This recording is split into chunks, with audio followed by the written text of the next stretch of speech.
you hate the thought of working past 55 or 60? Do you hate not being able to live the life you deserve today?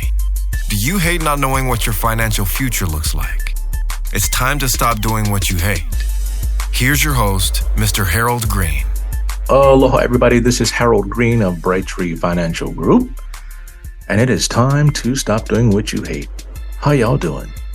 I'm doing pretty good today. It's a Saturday for me, and I've had a very, very, very interesting week.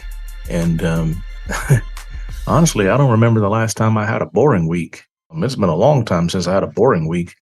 And although these interesting weeks, sometimes they can be draining, sometimes they can be demoralizing, they can be uplifting, they can be all kinds of stuff. But again, I'm excited to be here sharing today's show with you folks. And I'm pretty excited about it, quite honestly, because it's something that's near and dear to my heart, something that I've been thinking about for a long time. And, in my self-reflection, I always look back and just kind of wonder, how did I get here? What happened? It's kind of rhetorical, but it's really neat just to kind of look back over my life and look at where I grew up and where I am and where I'm headed. And so I want to give you guys a little sneak peek into my mind and what I was thinking and how I actually came up with the title of today's show. I was sharing a story with someone in Starbucks, one of the, I don't know what you call them, but they get your coffee and they give it to you. So I don't want to mess up anybody's title. So, and it's just funny how the conversation came about. And I came up with the title of the show, From Biscuits to Business. And it's about how I, at 16 years old, was given the keys to one of the most profitable Burger Kings in the United States of America. At 16 years of age, I was waking up 3 o'clock, 4 o'clock in the morning, driving an hour away to get to a job where I had the keys to the Burger King. And my job was making the biscuits because I had got so good at it that they said, Harold, you know what? We're going to trust you with this. You're going to be responsible for making sure there's enough biscuits for the morning rush. At that time, okay, we were doing about $10,000 an hour at this one little Burger King store. It was mad crazy. And so I want to talk to you folks today about how I went from having very little and being just not being much about anything to where I am right now. And it's called From Biscuits to Business. So are you ready? 1, 2, 3, let's get it. I want to say let's eat it, but let's get it. And so our mission here at Brightree is to help the middle class. And not just the middle class, but anybody who would listen to me, anybody who would hear what I've been cooking and then just kind of let it marinate and then, cook it up yourself and then put it into action. Anybody who has a heart to listen, anybody who hear what I'm trying to say, if you just take this and you put it into practice, you're going to go really, really far. And how do I know this? I've done it with my own 2 kids. I've done it with myself and I've done it with 2 kids. So if I can do it with myself and I can do it with 2 kids and I can do it with clients, I'm sure I can help you in some kind of way or the other. But you have to have a heart to listen. You got to be willing to take this information and run with it. Not just be like, oh, yeah, you're successful now. You're just like everybody else. No, I'm not. I'm still just like you. In some senses, I've just gotten better at certain things, and that's what it's going to require. And so our mission here at Brightree, again, is to help the middle class, right? And a lot of times you don't have a lot when you come in. You don't have everything you think you're going to need, when you come in. You haven't met with a planner before. You haven't talked to a financial advisor, and maybe you have, and maybe things got screwed up somewhere. Maybe you took a wrong turn or something like that, or maybe somebody steered you the wrong way. But that's okay. If you're listening to me right now, it means you have a second chance, a third chance, and a fourth chance. If you're not dead, okay, we can make something happen. I've always had a little knack for taking something small and turning it into something decent or magnificent or something marvelous. I've always had a knack for that, right? And where did it come from? And I'm going to share with you where it came from. So if you can just kind of bear with me and hear me out, hear out my whole entire story. It's very diverse, but just listen. So As a kid, I would wake up at 5 years of age and I would beg my granddad to take me to work with him because he had his own business. I would beg him. And it was dangerous because they had a forestry clearing business where I told you guys a story. They would go out and they would, he would meet with landowners and they would give him contracts and stuff like that to clear so many acres of land. And basically, they told him, "We'll pay you to clear the land, and then you get to keep the wood." Or something like that. I don't remember exactly how it went, but I know he got paid for the wood because we'd take the wood to the paper mill, and the paper mill would basically turn this wood into paper through a solution that they processed that they had. And my granddad got paid certain amounts of money for so many acres of quarters or whatever, right?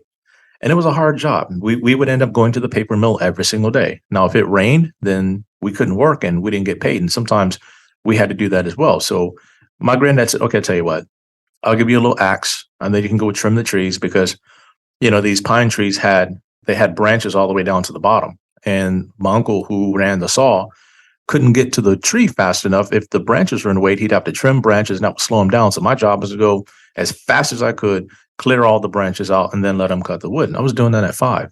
All right.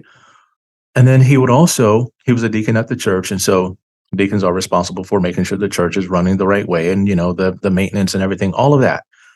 So I would go clean bathrooms with him, right? As a kid, I just loved being with my grandpa. I just loved working hard as a kid. I had the can do attitude, I had the can do spirit. As a kid, it was just ingrained in me because I saw my grandparents working hard and I was partially raised by them. And so I just had this tenacious, just wanting to like get things done. And so he would say, "Okay." I wanted to take the lawnmower away from him, but I wasn't. Sometimes at certain points I wasn't big enough to push it, and so as I got big enough to push the lawnmower, I'd be out there with him, Saturday mornings after working all week. Saturday mornings we out there cutting grass early in the morning at the church before it got hot, sweeping the church, things like that. And he would pay me a little bit, a couple of cents here and there, and I was happy with that. But I just really loved being with my grandpa and working hard. And over the years, I just kept that same work ethic. At 13, making, I think it was $2.10 an hour, standing on my feet for 12 hours a day at a fast food restaurant, busting suds because I needed the money at that time because we were broke. Ain't no shame in me telling you folks this. I grew up poor in a rural area with not much opportunity. And so you had to drive miles and miles and miles. And so my mom, bless her heart, I love my mom for this. She would wake up. I couldn't drive yet. I didn't have a car. I didn't have a permit.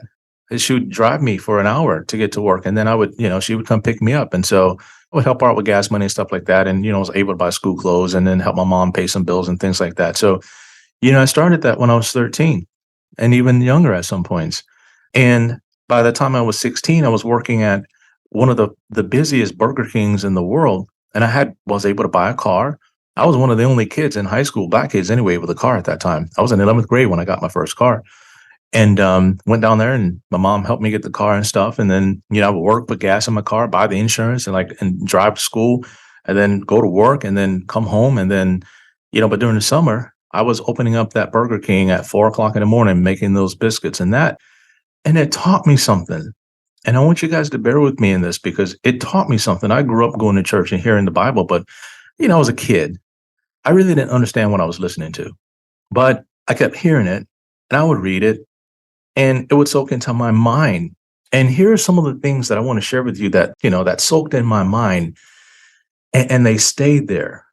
Proverbs 22:29. Go look this up when you have a chance. Do you see a man diligent and skillful in his business? He will stand before kings. He will not stand before obscure men.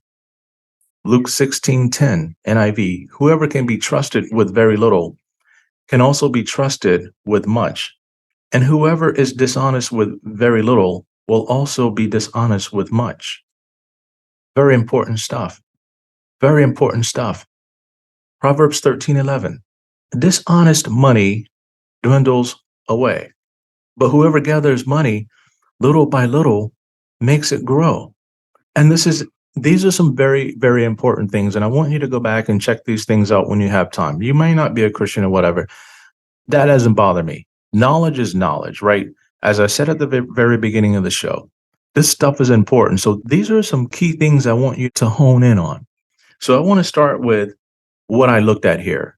All right. So we looked at Luke 16:10, whoever can be trusted with very little can also be trusted with much. And whoever is dishonest with very little will also be dishonest with much. So that 16-year-old kid, Harold Green, aka G Money, that was my nickname. That's what everybody started calling me, G Money, in high school, right? It was pretty cool. I loved having a nickname because it was something different. But that propelled me to a much different level in life. Just that experience right there. And it was also my downfall because I didn't handle that responsibility the right way. I ended up getting greedy, doing something wrong, and not doing things the right way. And I actually got myself fired. That was one of the low points in my life. I got myself fired. I went from being a trusted person with the keys to the most successful Burger King in the United States to getting my butt fired. What a freaking idiot. It was so hard to get a job after that because people wouldn't trust me anymore because of what I got fired for. I'm not going to say what it was, but it was something where I should have done something different. That's all I can tell you. But I got myself fired, right? And it broke my heart because my granddad didn't raise me like that. I didn't learn that behavior from my upbringing. I learned that behavior because I got greedy. And what happened was I began to do things that just were not within my character. And so I had to go through a character rebuilding process. And it was hard after that because those were the very formative years of my life. And so I went through that process. I got my life back on track. I ended up graduating high school, still working hard, got another job, proved myself again, and just rose back up. It's even in high school, working hard and being trusted. I never violated that trust again, ever, ever, ever. That trust was never violated ever again. And so from there, joined the military, right? Became an air traffic controller, a very high stress job. You have to be trusted in that job. They don't just let anybody become air traffic controllers in the military. You're dealing with millions and billions of dollars worth of equipment, people's lives, pilots that are, highly trained, highly skilled, just war machine type of stuff, and it's insane.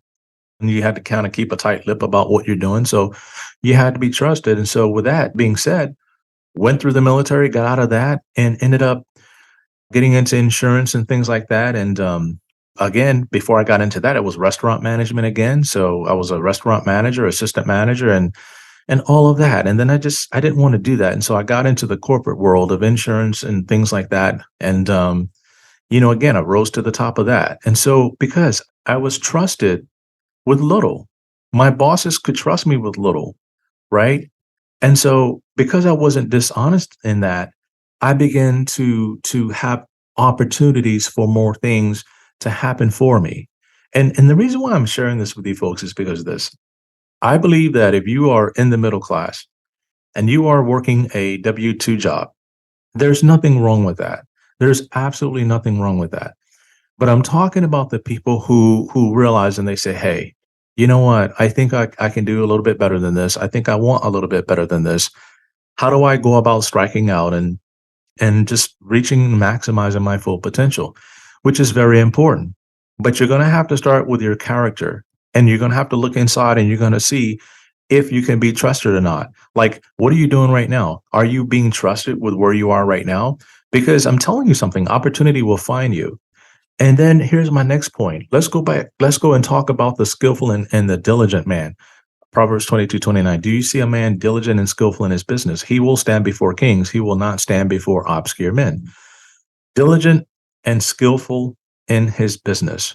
Are you diligent and skillful in managing your business, right? Are you taking care of your business? Now, I'm not talking about in the sense of owning a business per se, but handle your business, right? This is what we're talking about. When we say handle your business, are you handling your business?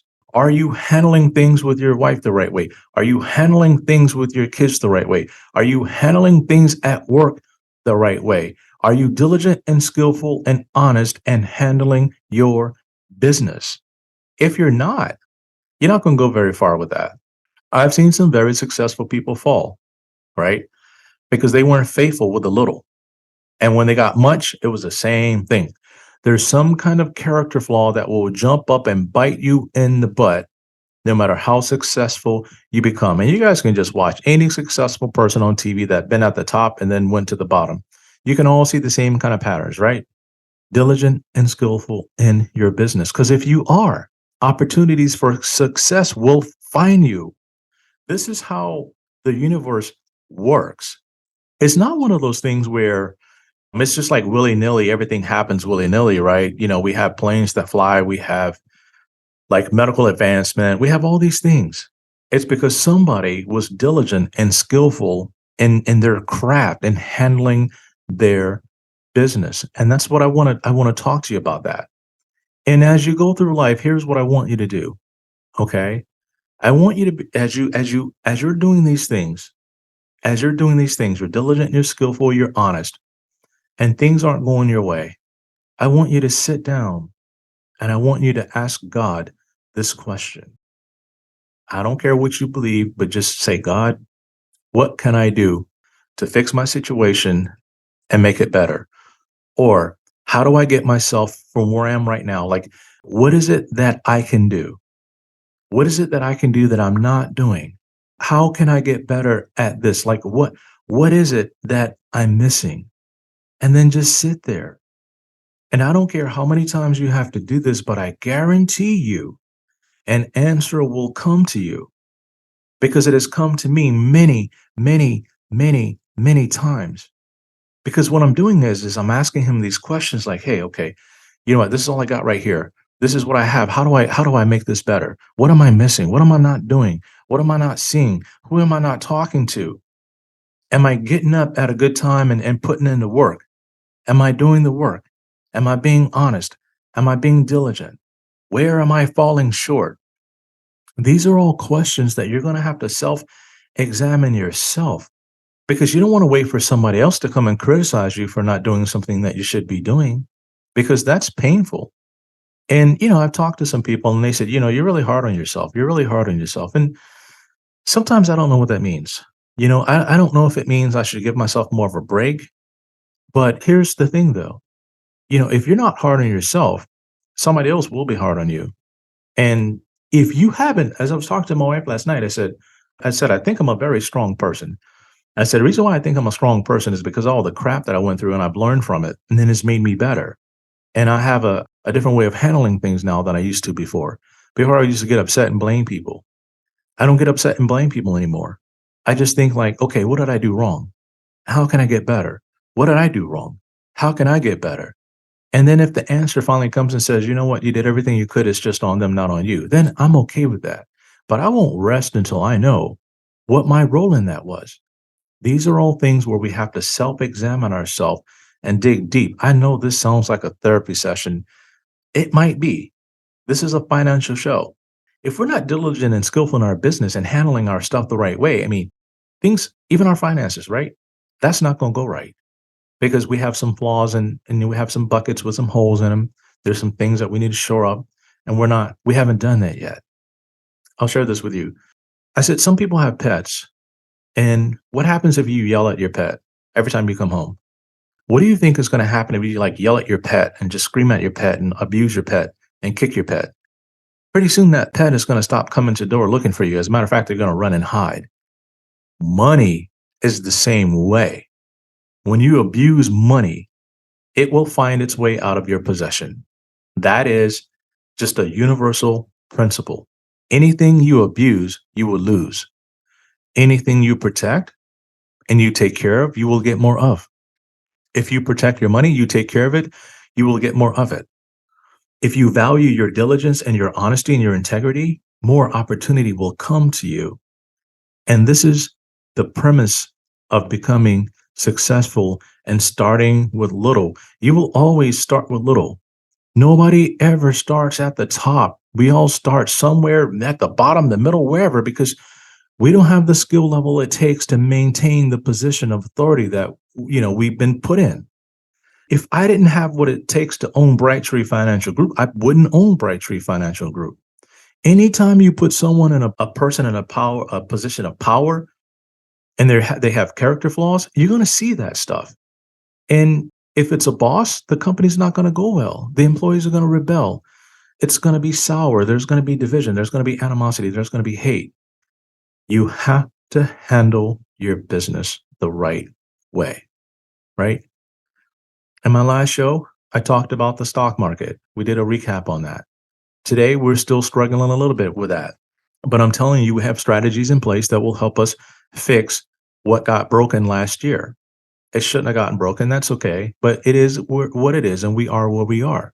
We're going to handle our businesses this year, and we're going to see some positive returns in our clients' accounts this year because we are going to handle our business the right way. Now, that is not a guarantee, but if we do the things that we need to do, we should be okay. And that's my point, is taking ownership of your situation and not blaming other people, but handling your business. And so I wanted to just kind of share that with you folks today. And this is not really, it wasn't really a financial, how to make $1 billion or nothing like that, but it's kind of like a start. We're going to start small and we're going to capitalize on that. Now, here's some things I want you to think about. A lot of people ask me, how do you get started? Like, I want to own a business. I want to do this. And it's like, okay, listen to yourself. Do you want to own a business, or do you want to create income, or do you want to create a revenue stream? Owning a business, creating a revenue stream, being a business owner, those are all separate things, right? I own Brightree, but I'm also an employee of Brightree. So technically, Brightree kind of owns me, because if I don't come in and work, Brightree goes away. So do I really have a business? Yes and no. I'm providing goods and services to people for a profit. That's important. But I don't look at it as, I'm a business owner, XYZ. No, I'm an employee of my business, right? I work in the business, and that's okay with me. Eventually, will I become a business owner where I totally step back and I don't work in the business? Maybe, but then my clients may not be happy with that. And there may be tons of losses and things like that. So I may not have the kind of business that I can step away from and hand it to someone. So you have to think about those things when you say, hey, I want to own a business. Like, do you want to own a business, or do you want to create income? Because a lot of business owners don't make money. That's a fact. A lot of business owners live on everything they make, and some. They go into debt. And most businesses don't, they don't survive. So this is where you want to start small and say, okay, I want to create income streams. Does it mean I need to own a business, or does it mean maybe I can, trade in the market, or maybe I can open up a small restaurant or something? Think about it from that standpoint, because that's very important where you're going to end up. There's people who own a restaurant, they can't take a day off. One of the favorite places I used to go to, I went there one day and it was closed. It's like, wait a minute, this place is closed? Why? I thought they went out of business. But 2 months later, I went back just to drive by there and they were open. I said, what? So I went in and it's like, I had to order some food. And I said, you guys were closed for a while. And she said, yeah, the owner was on vacation. I'm like, wow. And that kind of got me right there. If that owner is not there, that restaurant is not making money. And these are things I want you to think about when you say, I want to own a business and, I want to graduate the middle class. It's like how you go about doing it is very, very, very important. So we want to start with the little that you have and then show you how to take that and make it into something magnificent if we do it the right way, if we partner the right way. So I wanted to drop this on you today. Not a super long show, but I just want to encourage you that handle your business, check your character, be diligent, be honest, and opportunity will come for you. Opportunity will come for you. As it says in Psalms, goodness and mercy shall follow you all the days of your life. People don't understand what that means. Like, goodness and mercy shall follow you all the days of your life. Goodness and mercy, opportunity, opportunity, opportunity, opportunity, opportunity will follow you. And you'll have to turn down opportunities. I get opportunities all the time. I've turned them down. Okay? Because I have my focus. I know what it is that I want to do. I know who it is that I want to help. And I know what it's going to take in order to help them. And so if you think you fit into that category, click in my show notes, get on my calendar, and I'd love to talk to you and see that, see that small thing that you're working with and see if I can help you take that and make it into something magnificent. All right? I'm still cooking this show. You can't live like a rich man with poor man's thinking. I'm still cooking it. It's still on the stove, and I can't wait to get it out and serve it to you. but it's going to take a little time because, again, I stew on these things and I make sure, I have it in my heart, the right things that I want to say to you, because I'm not in the business wanting to hurt anybody's feelings. I don't want to hurt anybody's feelings. That's not my intent. Some people may get their feelings hurt. It has nothing to do with me. I'm just sharing with you my history, my story, what it is that I did to get from where I was to where I am today. All right. So stay tuned, everybody, for the next show. And until next time, 1, 2, 3, let's get it. This is thepodcastfactory.com.